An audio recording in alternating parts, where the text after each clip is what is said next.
सातारा जिल्ह्यातील कराड उत्तर विधानसभा मतदारसंघातील ओगलेवाडी येथे भाजपा किसान मोर्चाचे महाराष्ट्र प्रदेशाध्यक्ष रामकृष्ण वेताळ यांच्या प्रमुख उपस्थितीत भव्य व दिमागदार तिरंगा रॅली पार पडली।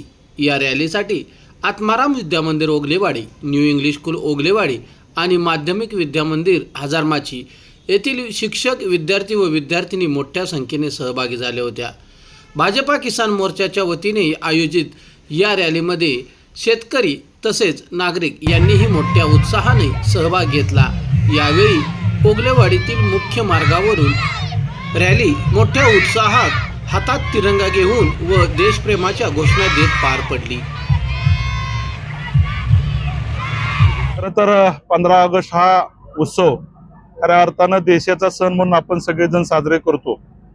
आज ओगलेवाडी परिसरामध्ये किसान मोर्चाच्या वतीनं आणि कराड उत्तर विधानसभा मतदारसंघाच्या वतीने या ठिकाणी आपण तिरंगा रॅलीचं आयोजन केलं।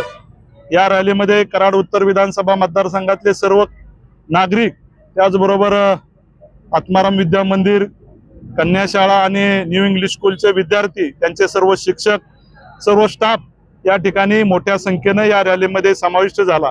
खऱ्या अर्थानं हे आजचा दिवस, उद्याचा 15 ऑगस्ट हा आपल्या सगळ्यांच्यासाठी राष्ट्रभक्त म्हणून, आपला देशाचा सण म्हणून आपण साजरा करतोय आणि त्याचाच एक भाग म्हणून आज या ठिकाणी आजच्या दिवशी तिरंगा रॅलीचं आपण आयोजन केलेलं आहे। पंतप्रधानांनी हा नवीन उपक्रम, नवीन अभियान सुरू केलंय, याला कसा उत्स्फूर्त प्रतिसाद मिळतोय आणि त्या उपक्रमाबद्दल काय?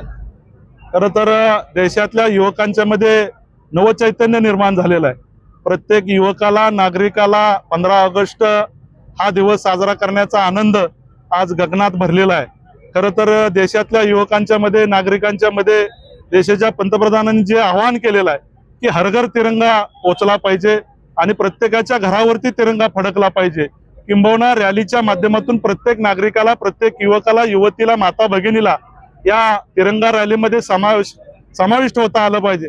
यासाठी सगळ्या नागरिकांच्या मधून देशाच्या पंतप्रधानांचं कौतुकाने अभिनंदन केलं जातंय।